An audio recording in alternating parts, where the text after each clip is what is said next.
حي على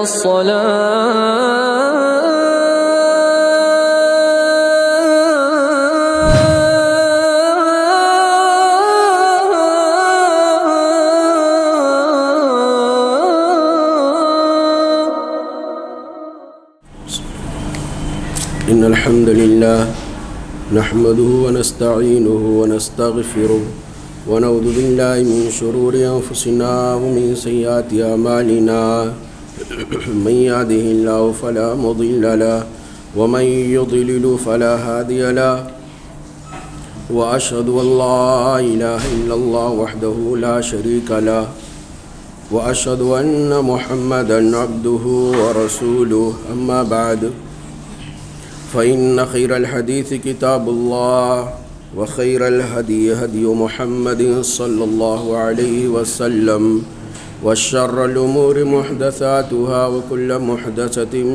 بدعة وكل بدعة ضلالة وكل ضلالة في النار.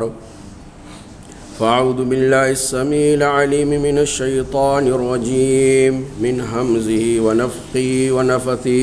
بسم الله الرحمن الرحيم. يا أيها الذين آمنوا اتقوا الله حق تقاته ولا تموتن إلا وأنتم مسلمون.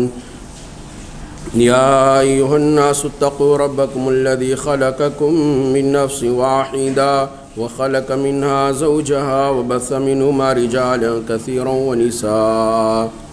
واتقوا الله الذي تساءلون به والأرحام إن الله كان عليكم رقيبا. يا أيها الذين آمنوا اتقوا الله وقولوا قولا سديدا يصلح لكم أعمالكم ويغفر لكم ذنوبكم ومن يطع الله ورسوله فقد فاز فوزا عظيما. اللهم صل على محمد وعلى آل محمد كما صليت على إبراهيم وعلى آل إبراهيم إنك حميد مجيد. اللهم بارك على محمد وعلى آل محمد كما باركت على إبراهيم وعلى آل إبراهيم إنك حميد مجيد. اللهم بارك على محمد وعلى آل محمد كما باركت على إبراهيم وعلى آل إبراهيم إنك حميد مجيد. اللهم انفعني بما علمتني وعلمني ما ينفعني وزدني علما. محترم حاضرین جمعہ، پیارے بھائیوں اور اسلامی دوستوں اور عزیز بچوں، گزشتہ خطبہ جمعہ کے اندر میں نے وعدہ کیا تھا کہ انشاءاللہ ہم نے جو عنوان اٹھایا ہے تصویر کشی کا حکم، اس کو آج مجھے بیان کرنا تھا، لیکن دنیا کے حالات کچھ ایسے اللہ تعالیٰ وقتاً فوقتاً ہمارے سامنے لے کے آتا رہتا ہے، جن حالات کی بنیاد پر ہمارے اوپر ممبر و محراب کے ذمہ داران کے اوپر، دعات اور مبلغین کے اوپر یہ ذمہ داری عائد ہو جاتی ہے کہ ذرا اس تناظر میں بھی امت کو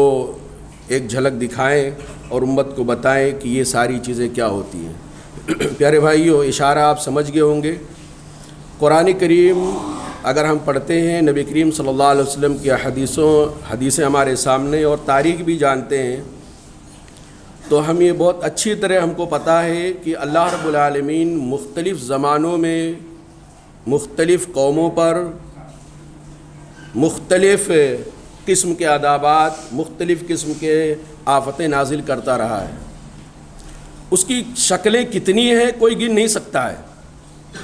اللہ تعالیٰ اپنے نافرمان قوموں کو، اپنی نافرمانی کرنے والی بستیوں، ملکوں کو کن کن ناحیوں سے اللہ رب العالمین عذاب کے اندر، تکلیفوں کے اندر، پریشانیوں کے اندر، مصیبتوں کے اندر گھیر سکتا ہے، وہ شکلیں کسی کو پتہ نہیں ہیں، لیکن کچھ شکلوں کی نشاندہی اللہ تعالیٰ نے کیا ہے، اور ان شکلوں کی نشاندہی کرنے کے بعد اللہ نے کہا ہے وَمَا يَعْلَمُ جُنُودَ رَبِّكَ إِلَّا هُوَ۔ اللہ کے لشکر کتنے ہیں کسی کو نہیں پتہ سوائے اللہ کے۔ یعنی آپ سوچ نہیں سکتے کہ اللہ تعالیٰ کتنا پاور والا ہے اور اللہ رب العالمین کتنا جلد فیصلہ کرنے والا ہے کہ اس کو نہ کسی ٹائم کا مسئلہ ہوتا ہے، نہ کسی سامان اور اسباب اور ذرائع کا مسئلہ ہوتا ہے۔ جس قوم کو جہاں چاہے، جب چاہے، جیسے چاہے، چند سیکنڈ کے، 1 سیکنڈ کے 100 حصہ کر لیجئے، ایک حصہ جو اس میں بنتا ہے اتنے میں بھی اللہ رب العالمین ایک ملک کو کیا، پوری ملک یعنی پوری دنیا کو بھی تباہ و برباد کرنے کے لیے کافی ہے۔ لیکن انسان چھوٹا سا، لیکن جتنا چھوٹا ہے اس سے کئی گنا زیادہ اپنے آپ کو بڑا سمجھتا ہے۔ اتنا بڑا سمجھ لیا کہ وہ سمجھتا میرے اوپر کوئی ہے ہی نہیں۔ تب اللہ تعالیٰ ایسے لوگوں کو کبھی کبھی سمجھانے کے لیے، ایسے لوگوں کی آنکھیں کبھی کھولنے کے لیے، اور ان کی طرف للچائی ہوئی نظروں سے دیکھنے والوں کو یہ بتانے کے لیے، نہیں یہ سب سے بڑے نہیں ہیں، ان سے بڑا کوئی اور ہے، اور ان سے بڑا جو ہے اس سے بڑا کوئی نہیں ہے، اور ان سے بڑا جو ہے وہ اللہ ہے، اور اللہ سے بڑا کوئی نہیں ہے۔ قرآن کریم کے اندر جو مختلف شکلیں اللہ نے بیان کی ہیں، مختلف قوموں کے اوپر مختلف عذاب کی، کہیں اللہ تعالیٰ نے کہا کہ سیلاب آیا، تو کہیں اللہ تعالیٰ نے کہا سوکھا، کہیں طوفان آ رہا ہے تو کہیں پتھروں کی بارش ہو رہی ہے، کہیں آسمان پھٹ رہا ہے، بادل گرج رہا ہے، چنگاریاں پھٹ رہی ہیں، اور کہیں پہ حالت یہ ہے کہ زمین دھس رہی ہے، لوگ اس کے اندر سما رہے ہیں۔ اور ابھی ہم ترکی کے اندر، شام کے اندر، ابھی 1 ہفتہ نہیں ہوا، سوموار کی بات یا سنڈے کی بات ہے، ہم نے اور آپ نے دیکھا کتنا سیکنڈ وہ تھا، یا کتنا لمحہ وہ، کتنا پل وہ جھٹکا تھا، جس کو ہم اور آپ زلزلہ کہتے ہیں۔ اللہ تعالیٰ نے قوموں کو سبق سکھانے کے لیے جو مختلف عذابات اور مختلف قسم کے آفتیں نازل کیا ہے، ان میں سب سے ڈینجر اور سب سے ڈراؤنا جو اللہ تعالیٰ کا عذاب سمجھا جاتا ہے، وہ زلزلے کو سمجھا جاتا ہے۔ اس لیے کہ زلزلہ آنن فانن آتا ہے، پلک جھپکتے ہی ہزاروں انسانوں کو موت کے گھاٹ اتار دیتا ہے۔ سالہ سال باپ دادا اس کے اوپر صدیوں کا خون پسینہ ایک کر کے بنائی ہوئی دولت کو، اربوں خربوں کی دولت کو 1 سیکنڈ کے اللہ تعالیٰ کھنڈرات کے اندر زلزلے کے ذریعے تبدیل کر دیتا ہے۔ بلڈنگیں آپ نے دیکھا ہے، نبی کریم صلی اللہ علیہ وسلم کا زمانہ، سلف صالحین کا زمانہ، اگر ان کو اس بات سمجھ میں نہیں آتی اللہ تعالیٰ کیسے ہلاک کرے گا، کیسے قیامت آئے گی، لیکن ہم تو اپنی آنکھوں سے دیکھ رہے ہیں کہ 50 ٹاور، 50 اونچی بلڈنگیں، 70 اونچی بلڈنگیں، اور یہ بنانے کے لیے 10 سال 15 سال لگتا ہے کہ نہیں لگتا ہے؟ آزو بازو میں سے بلڈنگیں بنی ہیں، 3 فلور 4 فلور اگر بنانا ہے تو 4 سال لگ جاتا ہے، اور اس کو گرنے میں کتنا ٹائم لگتا؟ اگر اللہ تعالیٰ گرانے پہ کتنا ٹائم لگتا؟ سب مضبوط سے مضبوط سیمنٹ، مضبوط سے مضبوط سلیا، ہندوستان کا نہیں، ہندوستان تو مشہور ہے نا ڈپلیکیٹ میں، لیکن جہاں اوریجنل مانا جاتا ہے، جہاں اصلی مانا جاتا ہے، اور کہتے اس سے بہترین اور اس سے اصلی دنیا کے اندر کہیں نہیں ہے، اس اصلی لوہے سے، اصلی سیمنٹ سے بنی ہوئی عمارتیں جو 10 سال لگا تھا بنانے میں، 1 سیکنڈ کے اندر زمین دوز ہو جاتی ہے۔ ایک جگہ کہیں گرانے کی بات آئی تھی، بلڈنگ گری تھی، اس کے لیے کتنا پاپڑ بیلا گیا تھا، کتنی پہلے سے تیاری کی گئی تھی، کتنی سے سیکورٹی کی گئی تھی، کتنا انتظامات کیے گئے تھے کہ یہ نہ ہو جائے، یہ نہ ہو جائے۔ پتہ یہ چلا جب گر گئی بلڈنگ تو پتہ چلا جتنا بلڈنگ کو بنانے میں لگا تھا اتنا زیادہ بلڈنگ کو گرانے میں لگ گیا ہے۔ لیکن اللہ تعالیٰ کا عذاب کیسا ہوتا ہے؟ یہ کیوں آتا ہے میرے بھائیوں؟ ہم مسلمان ہیں، ہم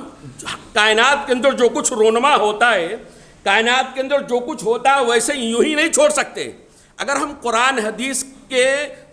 روشنی میں تجزیہ کریں کہ آخر یہ زلزلے آتے کیوں ہیں، سائنس اپنی جگہ پہ،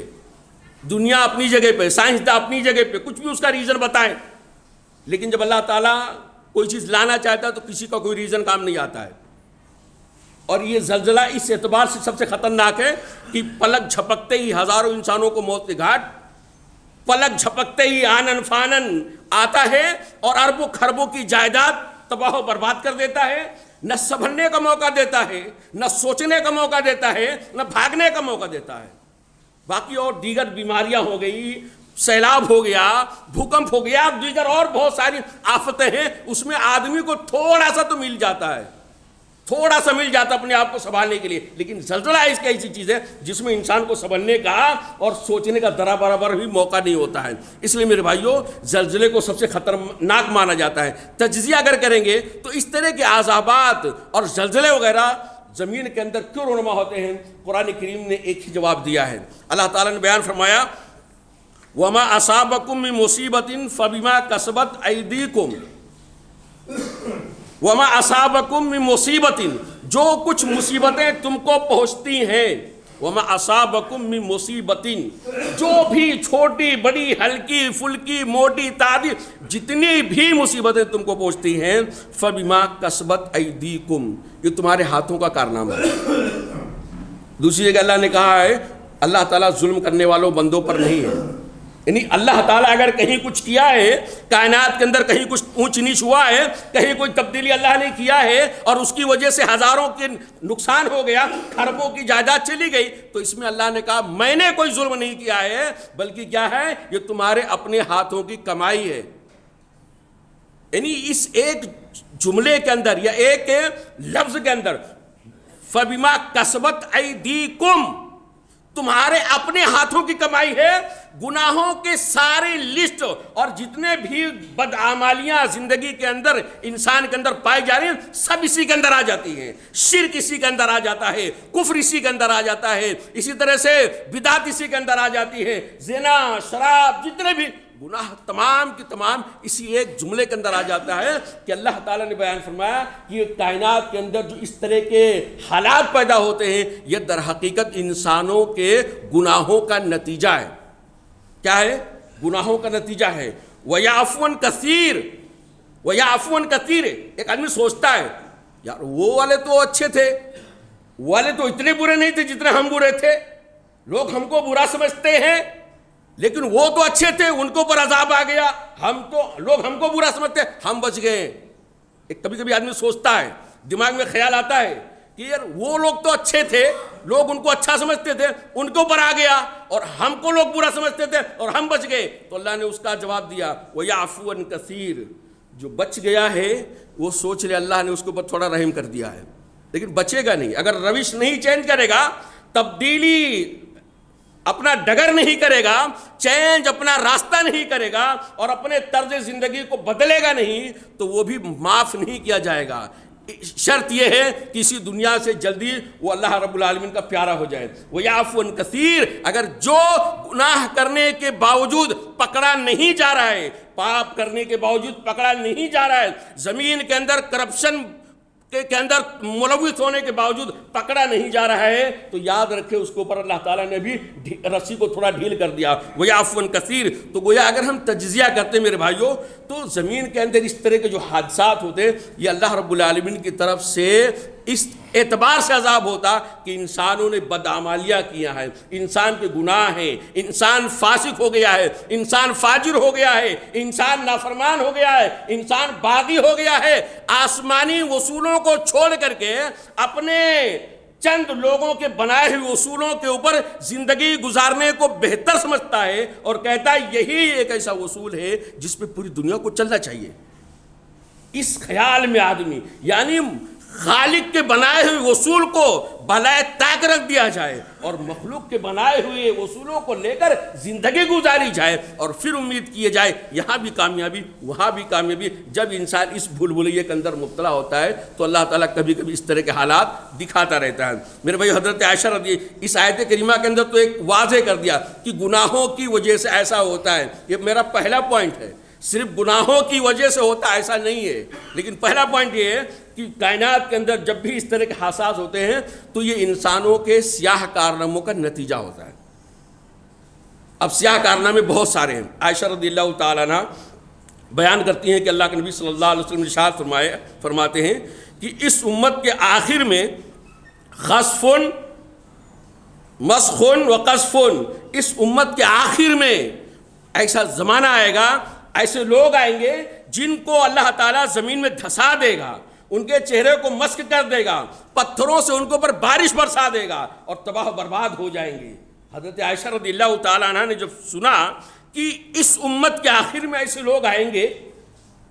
جن کے چہرے کو مسک کر دیا جائے گا، جن کو پر پتھروں سے بارش برسا دی جائے گی، یا اسی طرح جن کو زمین کے اندر دھسا دیا جائے گا، تو کہا انہلکو وفینا الصالحون، اے اللہ کے نبی صلی اللہ علیہ وسلم، کیا یہ عذاب یا یہ تباہی اس وقت جب آئے گی تو کیا ہمارے نیک لوگ نہیں رہیں گے؟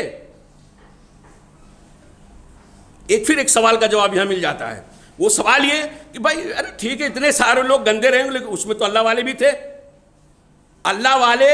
تھے نا، تو اللہ والوں کے ہوتے ہوئے تو عذاب نہیں آنا چاہیے۔ تو حضرت عائشہ رضی اللہ تعالیٰ کہتی ہیں اللہ کے رسول صلی اللہ علیہ وسلم، کیا اس ٹائم پہ ہمیں نیک لوگ نہیں رہیں گے؟ یعنی امت مسلمہ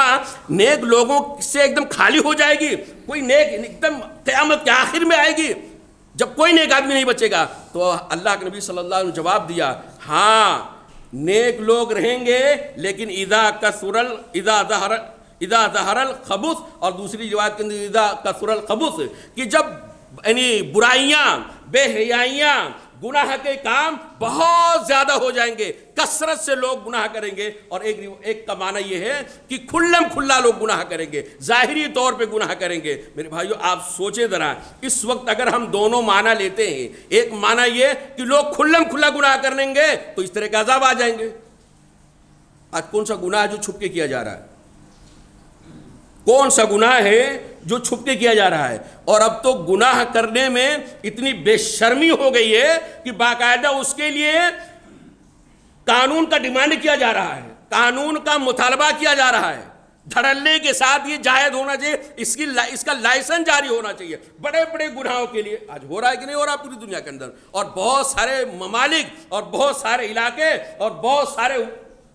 کنٹری والے اس طرح کے کھلم کھلا اس کا اظہار بھی کر رہے ہیں۔ میرے بھائیوں، تو اگر یہ معنی لیا جائے کہ کھلم کھلا گناہ کریں گے، تو آج میں نہیں جانتا کون سا گناہ ہے جو کھلم کھلا نہ کیا جاتا ہو۔ اب چند لوگ ہوں تو الگ بات ہے، ابھی غیرت باقی ہے، ورنہ عام طور سے آپ دیکھیے کہ ساری کی ساری چیزیں اوپن ہو گئی ہیں جتنے گناہ کی چیزیں تھیں۔ اسی طرح میرے بھائیوں حضرت عبداللہ ابن عباس رضی اللہ تعالیٰ کہتے ہیں اس کی اور وضاحت کرتے ہوئے کہ نبی کریم صلی اللہ علیہ وسلم بیان فرماتے ہیں کہ اذا ظہر الزنا والربا فی قریۃ، جب کسی بستی میں زنا عام ہو جائے، زنا ظاہری طور پہ کیا جانے لگے، اسی طرح رشوت خوری بھی عام ہو جائے، بغیر رشوت خوری کے کوئی بھی کام تمہارا کسی بھی ڈپارٹمنٹ میں نہ ہو، کسی بھی محکمے میں نہ ہو، یہ صرف سرکاری ڈپارٹمنٹ کی بات نہیں کر رہا ہوں، آج تو پرائیویٹ ڈپارٹمنٹ بھی بغیر کچھ دیے، بغیر کچھ لفافہ پاس کیے، بغیر کچھ دیے کام ہوتا نہیں ہے، جبکہ قانون کچھ بھی ہو، قانون کو لوگ بالائے طاق رکھیں گے۔ آج رشوت لینے دینے کو اپنی مجبوری سمجھتے ہیں اور اپنا حق بھی سمجھتے ہیں، دینے والا مجبوری سمجھتا، لینے والا اپنا حق سمجھتا۔ عبداللہ ابن عباس رضی اللہ تعالیٰ کہتے ہیں جس بستی کے اندر زنا عام ہو جائے، جس بستی کے اندر رشوت خوری عام ہو جائے، فقد حلوا بانفسہم عذاب اللہ، تو اس بستی والوں نے اپنے اوپر اللہ کے عذاب کو دعوت دے دیا ہے، حلال کر لیا اللہ تعالیٰ کے عذاب کو بھلا لیا۔ میرے بھائیوں، تو ایک پہلا پوائنٹ یہ تھا کہ یہ جو عذاب آتے ہیں، یا اسی طرح جو آفتیں آتی ہیں، زلزلے آتے ہیں، بھوکمپ آتے ہیں، سیلاب آتے ہیں، سوکھا آتا ہے، یہ سارا کا سارا انسانوں کے سیاہ کارناموں کا نتیجہ ہے، نمبر ایک۔ دوسرا یہ آزمائش کے لیے بھی ہے، لیکن یہ سبب نہیں ہے، سبب صرف ایک ہے۔ سبب کیا ہے؟ ریزن کیا ہے؟ کیوں آتا ہے؟ اس لیے آتا ہے کیونکہ لوگوں نے گناہ کیا ہے۔ اچھا، آنے کا مقصد کیا ہے؟ تین مقصد بیان کر کے میں اپنی بات کو ختم کر دیتا ہوں۔ یعنی جب اس طرح کے کائنات کے اندر رونما ہو واقعات، تو اس کا سبب یعنی اس کا مقصد کیا ہوتا ہے؟ کیوں اللہ تعالیٰ ایسا لے کر آتا ہے؟ تو اس کا سب سے پہلا سبب یعنی سب سے پہلا مقصد یہ ہے کہ اللہ تعالیٰ لوگوں کو بتانا چاہتا ہے کہ قیامت ہے، آئے گی، آ کر رہے گی، کوئی ٹالنا چاہے کوئی ٹال نہیں سکتا، کوئی روکنا چاہے کوئی روک نہیں سکتا، کوئی اس سے بچنا چاہے کوئی اس سے بچ نہیں سکتا ہے۔ اور یہ کیسے آئے گی؟ اذا زلزلت الارض زلزالہا واخرجت الارض اثقالہا، کہ ایک ایسا جھٹکا آئے گا، ایک ایسا بڑا سا زلزلہ آئے گا کہ اس زلزلے کی لپیٹ میں دنیا کا ہر کونا آ جائے گا. روئے زمین کا کوئی بھی حصہ اس زلزلے سے بچ نہیں پائے گا. پورے زمین کے اندر وہ زلزلہ آئے گا. سورج بے نور ہو جائے گا, چاند بے نور ہو جائیں گے, پہاڑ روئی دھنی ہوئی روئی کی طرح اڑیں گے, ستارے بے نور ہو جائیں گے, ماد ہو جائے. یہ ساری کیفیت اللہ تعالیٰ نے بیان فرمایا. اب انسان 6 فٹ کا انسان کیا سوچتا, ارے ایسا کیسا ہونے والا ہے, ایسا کیسے پوری دنیا کے اندر زلزلہ آ جائے گا, پوری دنیا کے اندر ایک بارگی زلزلہ آ جائے گا اور سارے لوگوں کو ایک بارگی ختم کر دے گا. تو اللہ تعالیٰ نے ایسے لوگوں کو سمجھانے کے لیے کہ ذرا تم کو یعنی نبی صلی اللہ علیہ وسلم کی باتوں پر, آسمانی باتوں پر یقین نہیں ہو رہا ہے تو ذرا اپنی آنکھیں کھولو اور ارد گرد دیکھو کہ کیسے تمہاری بنائی ہوئی پورا پاور لگا کر کے بنائی ہوئی عمارتیں, پورا پاور لگا کر کے بسائی ہوئی تمہاری بستیاں کیسے چند جھٹکے کے اندر صرف ہلکی سی جنبش ہوتی ہے زمین کے اندر اور زمین دوز ہو جاتی ہیں. یہ ایک ہلکا سا نمونہ ہے. تو اللہ تعالیٰ نے یہ اصل میں لانے کا ایک مقصد یہ ہے کہ لوگوں کو بتائے کہ یقیناً قیامت ہوگی, اور اس کا ایک ہلکا سا نمونہ تمہارے آنکھوں کے سامنے زلزلے کی شکل میں اللہ تعالیٰ نے دے دیا. یہ چھوٹا زلزلہ ہے جو علاقوں کے اعتبار سے بڑھ جاتا ہے, کبھی اس علاقے میں, کبھی اس علاقے میں, کبھی اس علاقے میں. جو ذات ان چھوٹے چھوٹے زلزلوں کو لے کر آتا ہے, یہ زلزلوں کو لانے کا مقصد تم کو ہلاک برباد نہیں کرنا. جو مجرم ہیں ان کو سزا دینا تو ہے, لیکن باقی لوگوں کے لیے آنکھیں کھولنے کے لیے آتا ہے. جو ذات یہ چھوٹے چھوٹے زلزلے لے کر آتی ہے, اللہ کے لیے چھوٹا ہی زلزلہ ہے, اللہ کے لیے ہر زلزلہ چھوٹا ہے. ہم کہتے ہیں ارے اتنا, اس کی سپیڈ اتنی تھی 7.7 7.9 اور کتنا یعنی 30 سیکنڈ تھا یا 1 منٹ تھا. اللہ کے بندو 1 سیکنڈ یا 30 سیکنڈ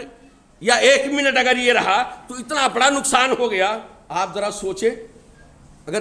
1 گھنٹہ آدھا گھنٹہ اگر ہو گیا تو کیا نوبت آتی. تو اللہ تعالیٰ نے بیان فرمایا, اور اسی چیز کا اللہ نے وعدہ کیا ہے. اس بات کو بہت اچھے سے نوٹ کر لیں کہ قرآن کریم کے بارے میں اللہ تعالیٰ نے یہ فیصلہ کر دیا ہے کہ قیامت اس وقت تک نہیں آئے گی جب تک قرآن کی تمام بیان کردہ باتیں تمہاری آنکھوں کے سامنے سچ بن کر اور حق بن کر واضح نہیں ہو جائیں گی. تم کو نہیں سمجھ میں آ رہا تھا نا, بہت ساری چیزیں سمجھ میں نہیں آتی ہیں. دن روزانہ کچھ ایسی نئی چیزیں کھوج ہو رہی ہیں, نئی چیزیں منظر عام پہ آ رہی ہیں, جس کی وجہ سے قرآن کریم کی الحمدللہ بہت ساری تعلیمات اور بہت ساری تعبیرات جو ہمارے اسلاف کے زمانے میں آنکھوں کے سامنے نہیں آتی تھی, مشاہداتی طور پہ نہیں تھی, آج الحمدللہ ہم اس کو اپنے آنکھوں کے سامنے مشاہداتی طور پہ دیکھ رہے ہیں. اسی چیز کو اللہ رب العالمین بیان فرمایا ہے, سنوریہم آیاتنا فی الآفاق وفی انفسہم. ہم یاد رکھو ضرور تم کو دکھائیں گے آفاق کے اندر بھی اور تمہارے اپنے نفسوں کے اندر بھی اپنی نشانیاں, ایسی نشانیاں کہ جن کو تم دیکھ کر کے کہو گے حتی یتبین لہم انہ الحق, کہ یقیناً قرآن جو کہتا ہے وہ سچ کہتا ہے. زلزلہ نہیں آئے گا, آدھی سے زیادہ دنیا بلکہ 99% دنیا اس بات کو ماننے کے لیے تیار نہیں ہوگی کہ قیامت کا بھی ایک کوئی زلزلہ ہونے والا ہے.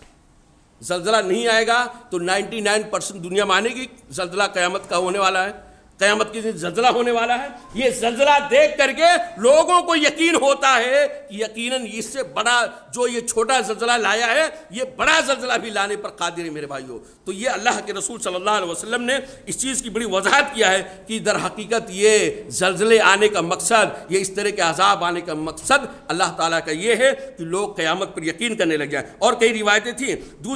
دوسرا مقصد ہے میرے بھائیوں کہ لوگ جو اللہ کو بھول گئے ہیں, لوگوں کو, انسانوں کو دنیا کے اندر آباد کرنے کا مقصد یہ ہے کہ لوگ یہاں آئیں, اپنے کو پہچانے اور اپنے پیدا کرنے والوں کو پہچانے, خود شناس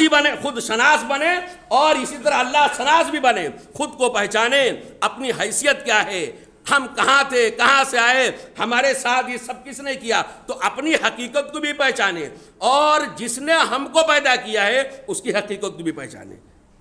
لیکن انسان کیا ہے, اس دنیا کی رنگینیوں میں آ کے,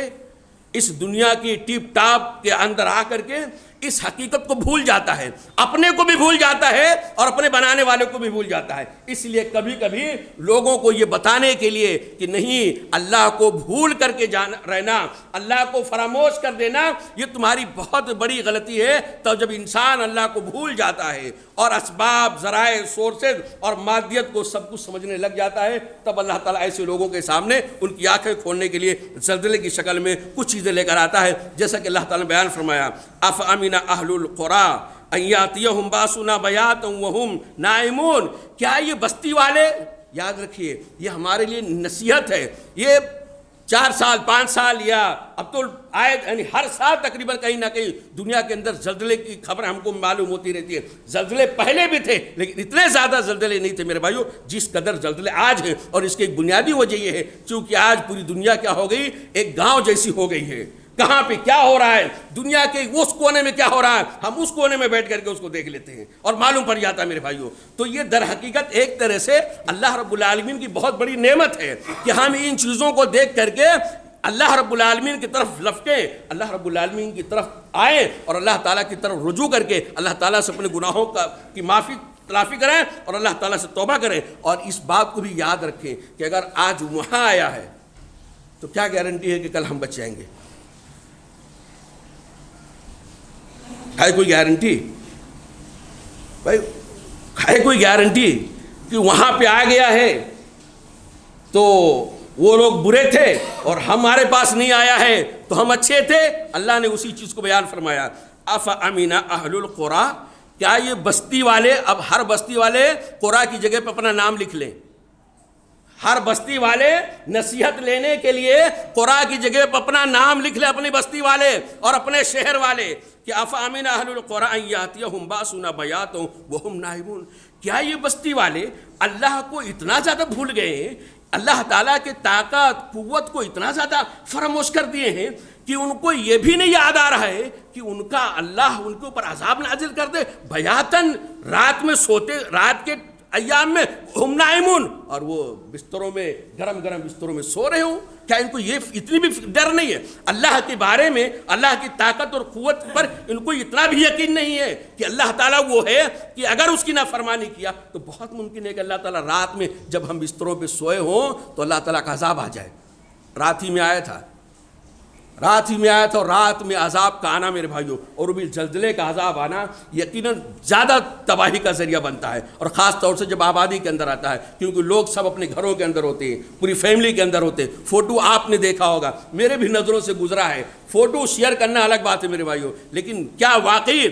اگر ہم نے اور آپ نے اس فوٹو کو دیکھا، اس یعنی تصویر کو دیکھا اور اس کو صرف شیئر کر دیے، اس کو فیل نہیں کیا، اس سے نصیحت نہیں لیا، اس سے کوئی احساس نہیں جاگا میرے بھائیوں، تو پھر ایسی صورت میں ایسا یہ تو صرف واہی لوٹنا اور ریاکاری کے علاوہ کچھ نہیں میرے بھائیوں۔ اس لیے میرے بھائیوں ہمیں جو اللہ تعالیٰ نے یہ پیغام دیا ہے کہ کیا یہ بستی والے اس بات سے بے فکر ہو گئے ہیں، بے خوف ہو گئے ہیں کہ ان کے اوپر اللہ تعالیٰ کی طرف سے عذاب آ جائے جبکہ وہ سو رہے ہوں۔ اوامن اہل القری ان یاتیہم باسنا ضحی وہم یلعبون، یا کیا یہ لوگ اس بات سے بھی بے فکر ہو گئے ہیں کہ اللہ تعالیٰ ان کے اوپر چاشت کے ٹائم پہ یعنی 11-12 بجے 10-11 بجے ان کے اوپر عذاب آ جائے اور وہ کھیلنے میں مست ہوں، کھیل کود میں مست ہوں اور اسی ٹائم پہ ان کا عذاب آ جائے۔ آپ دیکھیں ذرا کیسے یعنی میدان میں ہی عذاب آ جاتا ہے، میدان میں بھی اللہ رب العالمین کی طرف سے عذاب آ جاتا ہے کہ پورے کے پورے کھلاڑی ایک ساتھ اللہ رب العالمین کے عذاب کی لپیٹ میں آ جاتے ہیں۔ اسی طرح اللہ نے بیان فرمایا افامنوا مکر اللہ، کیا یہ لوگ اللہ رب العالمین کی تدبیر سے بے خبر ہو گئے ہیں؟ اللہ کی تدبیر ان کو پتہ نہیں ہے؟ تدبیر اللہ تعالیٰ کیا کیا پلاننگ کر رہا ہے، اللہ تعالیٰ کی پلاننگ کتنی تیز ہے، اللہ تعالیٰ کی پلاننگ کے اندر کتنا جان ہوتا ہے، اللہ تعالیٰ کی پلاننگ کے اندر کتنا دم ہوتا ہے، کیا ان کو پتہ نہیں ہے؟ اور یاد رکھیے فلا یأمن مکر اللہ الا القوم الخاسرون، اور اللہ رب العالمین کے تدبیر سے، اللہ رب العالمین کی پلاننگ سے، اللہ رب العالمین کے خفیہ تدبیروں سے وہی آدمی بے خبر ہوگا جو انتہائی درجے کا خسارہ اٹھانے والا ہے۔ نیکی، تقوی، پرہیزگاری، ورع، زہد اور روزہ، نماز، حج، زکوٰۃ، صدقہ، خیرات، ایمان سب اپنی جگہ پہ، یہ سب ہونے کے باوجود بھی آدمی اگر واقعی ان معنوں میں سچا ہے تو بھی اللہ کے عذاب سے بے خبر نہیں ہوتا ہے، اللہ کے عذاب سے بے فکر نہیں ہوتا، اس کو فکر دامنگیر ہوتی ہے کہ اگر مجھ سے تھوڑی سی خطا ہوئی تو پتہ نہیں اللہ تعالیٰ اسی خطا کے ٹائم پہ میرے اوپر اللہ تعالیٰ عذاب نازل کر دے۔ تیسری چیز میرے بھائیوں، یہ اس طرح کے جو حادثات ہوتے ہیں اس کا مقصد یہ ہوتا ہے کہ لوگ اس سے عبرت لیں۔ ایک تو یہ کہ لوگ قیامت پر یقین کرنے لگ جائیں، دوسرا یہ اللہ رب العالمین کی معرفت حاصل ہو جائے، اللہ کی طاقت قوت ان کو پتہ چل جائے، اور تیسرا یہ کہ وہ عبرت اور نصیحت لیں۔ اللہ تعالیٰ نے اسی چیز کو بیان فرمایا ہے لِيُذِيقَهُمْ بَعْدَ الَّذِي عَمِلُوا، جو کچھ تم نے کیا نا، کیا دھرا گناہ کے کام، پاپ کے کام، بس ہر آدمی گناہوں کا پٹیرا لیا ہے، کوئی آدمی یہ نہیں کہہ سکتا ہے میرے پاس گناہوں کا ٹوکری نہیں ہے، بہت بڑے بڑے گناہ سب کے پاس ہیں۔ اللہ نے کہا لیکن اس کے باوجود ہم نے تمہارے بہت سارے گناہوں میں سے چند گناہوں کی سزا کے طور پہ دنیا کے اندر یہ فلاں اس میں ہم نے دکھا دیا ہے۔ کیوں دکھایا؟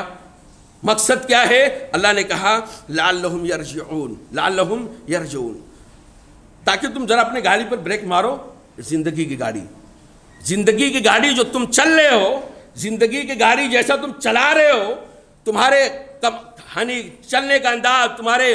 صبح شام کے اعمال، تمہارے عبادتوں کا انجام، تمہاری صبح شام کیسے گزرتی ہے، یہ سب جو تم اپنی عمر گزار رہے ہو، اس کے لیے تم کو اللہ تعالیٰ اس طرح کا عذاب لاتا ہے تاکہ تم ذرا اپنی گاڑی زندگی کو روک کر کے یہ تجزیہ کرو کہ تم جا کہاں رہے ہو، تمہارا کمانا کیسا ہے،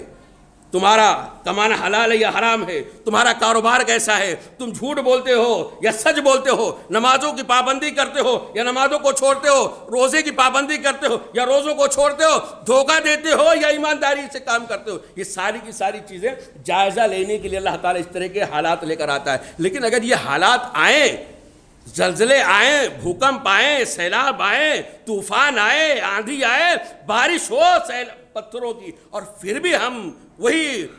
بے رفتار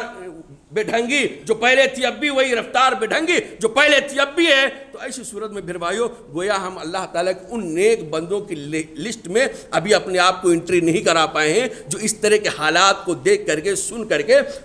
لعلہم یرجعون والی کیفیت ان کے اندر پیدا ہوتی ہے۔ تو اللہ تعالیٰ نے تیسرا مقصد یہ بیان فرمایا کہ اس طرح کے جو حادثات ہوتے ہیں اس کا مقصد یہ ہے کہ تم اللہ تعالیٰ کی طرف رجوع کرو، اپنی غلط روش کو چھوڑ کر کے صراط مستقیم کو سمجھو، پڑھو، اور اسی طرح اللہ تعالیٰ کی توحید کے گن گاؤ اور اللہ تعالیٰ سے قربت اختیار کرو۔ اور اسی طرح اللہ تعالیٰ نے بیان فرمایا وما نرسل بالآیات الا تخویفا، ہم اس طرح کی حالات، اس طرح کی نشانیاں جو زمین میں بھیجتے رہتے ہیں دنیا کے کونوں کونوں کے اندر، چپے چپے کے اندر، یہ جو ہم بھیجتے رہتے ہیں اس کا مقصد الا تخویفا، تاکہ لوگوں کو ڈرائیں، جب تک ایک سیدھی یعنی سادہ سا مثال ہے، کوئی مشکل نہیں ہے۔ لاٹھی یعنی پولیس کو دیکھ کر کے چور ڈرتا ہے، ٹریفک والے کو دیکھ کر کے ہم سگنل نہیں توڑتے، کوئی غلط تو نہیں ہے بھائی، ریڈ لائٹ جل رہی ہے آگے ٹریفک والا نہیں ہے تو ہم نکل جاتے ہیں، لیکن ٹریفک والا رہے گا تو کیا کریں گے؟ رک جائیں گے۔ تو یہ ڈر بیٹھا ہوا ہے۔ تو اللہ تعالیٰ نے کہا کہ لوگ ہم سے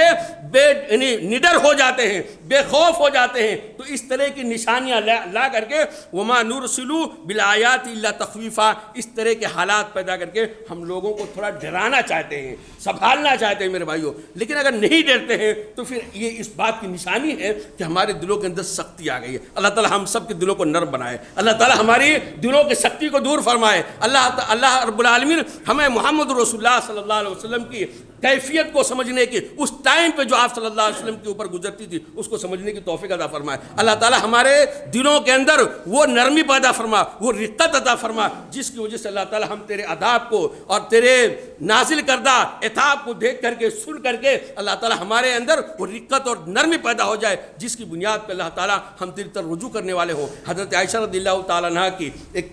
بہت پیاری روایت ہے،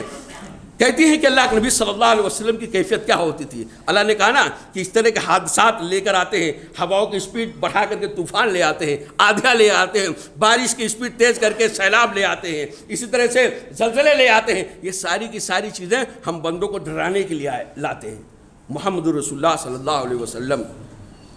سے زیادہ اللہ تعالیٰ سے ڈرنے والا کون ہوگا؟ حضرت عائشہ رضی اللہ تعالیٰ کہتی ہے کہ جب بھی اللہ کے نبی صلی اللہ علیہ وسلم بادل دیکھتے تھے تو گھبرا جاتے تھے۔ بادل دیکھ لیے، اللہ کے رسول صلی اللہ علیہ وسلم کبھی تیز آندھی دیکھ لیے، تیز ہوا دیکھ لیے تو گھبرا جایا کرتے تھے، اور گھبرانے کی کیفیت یہ ہوتی تھی کہ کبھی اللہ کے رسول صلی اللہ علیہ وسلم بیٹھ رہے ہیں، کبھی کھڑے ہو رہے ہیں، کبھی اندر جا رہے ہیں، کبھی باہر جا رہے ہیں، کبھی آگے جا رہے ہیں، کبھی پیچھے جا رہے ہیں، اور ایک بے قرار ہو گئے. ایک کیفیت ہوتی بادل دیکھ کر کے اور ہواؤں کی تھوڑی اسپیڈ تیز دیکھ کر کے. حضرت عائشہ رضی اللہ تعالیٰ کہتی ہیں میں نے کہا اللہ کے نبی صلی اللہ علیہ وسلم آپ کا معاملہ بڑا عجیب ہے، لوگ تو بادلیں دیکھ کر خوش ہو جاتے ہیں، لوگ بادلیں دیکھ کر کے تو خوش ہو جاتے ہیں اس امید پر رجاء ان یکون فیہ مطر، کہ بادل آیا ہے تو بارش آئے گی، بادل آیا ہے تو بارش آنے والی ہے، اور اگر ہوا آئی ہے تو بادل لے کر آئے گی اور بادل کے اندر پانی رہے گا. تو لوگوں کی کیفیت تو یہ ہے کہ بادل دیکھ کر کے، ہوائیں دیکھ کر کے خوش ہو جاتے ہیں کہ اس کے ذریعے سے بارش ہوگی، لیکن آپ کی کیفیت تو اللہ کے رسول صلی اللہ علیہ وسلم میرے سمجھ کے باہر ہے. آپ کو میں دیکھتی ہوں تو وہ اراکا اذا رأیتہ عرف فی وجہک الکراہیہ، لیکن میں آپ کو دیکھتی ہوں کہ جب آپ بادل کے اوپر نظر ڈالتے ہیں، بادل آ رہا ہے اور اسی طرح ہوائیں چل رہی ہیں تو آپ کو بڑا عجیب سا گھٹن محسوس ہوتی ہے. اللہ کے رسول صلی اللہ علیہ وسلم آپ گھبرا جاتے ہیں، اس کی وجہ کیا ہے؟ تو محمد رسول اللہ صلی اللہ علیہ وسلم جو جواب دیا، واقعی وہ جواب صرف آپ صلی اللہ علیہ وسلم ہی دے سکتے ہیں، یا آپ صلی اللہ علیہ وسلم کے طرح جو اللہ سے واقعی ڈرنے والا بندہ ہوگا، جو یقینا اللہ تعالیٰ کی معرفت حاصل کرنے والا ہوگا، جو اللہ کی قدر و منزلت کو سمجھنے والا، عظمت کو سمجھنے والا ہوگا، وہی وہ جواب دے سکتا ہے. اللہ کے نبی صلی اللہ علیہ وسلم نے کہا یا عائشہ، اے عائشہ ما یؤمنی ان یکون فیہ عذاب. عائشہ بادل دیکھ کر کے میں گھبرائی اس لیے جاتا ہوں، لوگ خوش ہو جاتے ہیں بارش سمجھ کر کے، لیکن کیا گارنٹی ہے کہ اس بادل کے اندر جو پانی ہے وہ عذاب نہ ہو؟ کوئی گارنٹی ہے؟ جو بادل ہے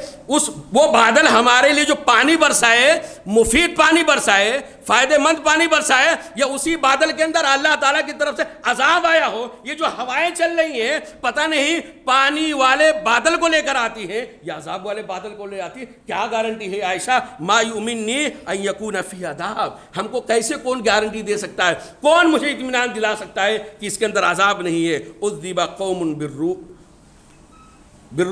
بالریح، اور یقیناً ایک قوم تھی جس کو ان ہواؤں کے ذریعے سے، طوفان کے ذریعے سے عذاب دیا گیا تھا. وقد رأى قوم العذاب، اور اس قوم والوں نے جب بادل کو دیکھا تو مارے خوشی کے باہر نکل گئے، جھومنے لگ گئے کہ رہے دیکھو اب تو بارش آنے والی ہے، گرمی جانے والی ہے. بہت گرمی تھی، بہت گرمی تھی، گرمی سے پاگل ہو رہے تھے، اوسان خطا ہو رہے تھے، اب تو بادل آیا ہے، بارش ہوگی. اور جب یہ لوگ مارے خوشی کے پھولے نہیں سمائے تو اللہ تعالیٰ نے کہا ہذا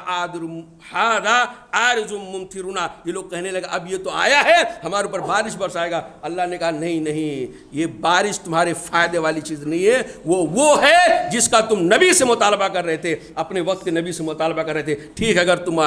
اللہ کے سچے نبی ہو، ہم تمہاری بات کو نہیں مانتے ہیں تو ٹھیک عذاب لے کر آؤ. تو وہ جس چیز کا تم ڈیمانڈ کر رہے تو وہ پانی والے بادل کے لفافے میں لپیٹ کر کے عذاب بن کر تمہارے لیے آیا ہے. تو اللہ کے رسول صلی اللہ علیہ وسلم کہتے ہیں عائشہ کون ہم کو گارنٹی دے سکتا ہے؟ تو اللہ کے نیک بندوں کے میرے بھائیوں یہ پہچان ہوتی ہے کہ اس طرح کے حادثات ہوں تو فوراً اللہ تعالیٰ کی طرف رجوع کریں، توبہ کریں، اپنے گناہوں کی معافی اللہ تعالیٰ سے مانگیں، اور اسی طرح اپنے لیے اور اپنے خاندان کے لیے اور اپنے قریہ بستی والوں کے لیے اور پوری انسانیت کے لیے امن کی دعا کریں، ان کو ہدایت کی پر لانے کے لیے اللہ تعالیٰ سے دعا کریں. خود نیک بنیں، صالح بنیں، گھر میں دینداری کو لائیں، اور اسی طرح سماج اور معاشرے کے اندر خیر اور بھلائی کو پروان چڑھانے کے لیے جو کچھ ان سے سوچ اور اسباب ہو سکتا ہے اس کو اختیار کریں. اللہ تعالی ہم تمام بھائیوں کو ان تمام قیمتی اور اہم باتوں کو سمجھنے کی توفیق عطا فرمائے. اللہ تعالیٰ پوری دنیا کو عذاب سے اور اسی طرح آزمائشوں سے اللہ تعالیٰ اسی طرح سے اپنے پکڑ سے اللہ تعالیٰ سب کی حفاظت فرمائے. اللہ تعالیٰ ہمیں اور ہمارے چاہنے والے اور پوری دنیا والوں کو اللہ تعالیٰ وہ کام کرنے کی توفیق عطا فرما دے جو اللہ تعالیٰ تیری رضا کے لیے ہو. اللہ تعالیٰ دین اسلام کی سمجھ جیسے ہم کو دیا ہے اور اچھے سے دے دے، جیسے سلف صالحین کو دیا تھا ویسے ہمیں بھی دے دے، جیسے ان کو استقامت کی دولت دیا تھا صحابہ کو، اللہ تعالیٰ ہمیں بھی استقامت کی دولت دے دے. اللہ تعالیٰ جب تک زندہ رکھے ایمان پہ زندہ رکھے، اسلام پہ زندہ رکھے، خیر کے کاموں پہ چلنے والا بنائے. اللہ تعالیٰ جب خاتمہ ہو تو اس حال میں خاتمہ ہو کہ اللہ تعالیٰ ہم دین اسلام پہ رہیں، اللہ تعالیٰ ہمارا خاتمہ ایمان پر ہو. اقول قولی ھذا استغفر اللہ لی ولکم ولسائر المسلمین فاستغفروہ انہ هو الغفور الرحیم.